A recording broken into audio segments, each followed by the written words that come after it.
Ya Allah'ın adı. Can, Nuru baladır. Misal oğlum, natarsan. Yaxşısan. Ya Allah'ın adı. Söz səndə.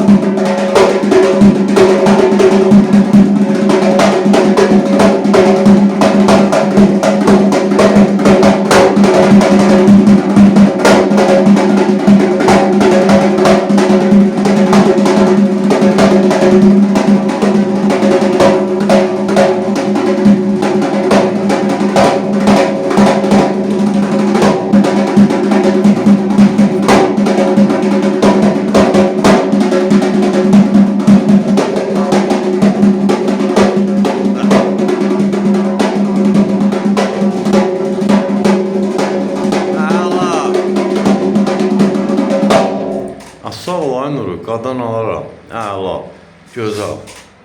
Bu bizim həm ev tapşırığıydı, həm də Xırdabeyi çəkilişimiz oldu. İndi bundan sonra bir dənə böyük formatda çəkiliş eləyəcəyik. Öpürəm səni.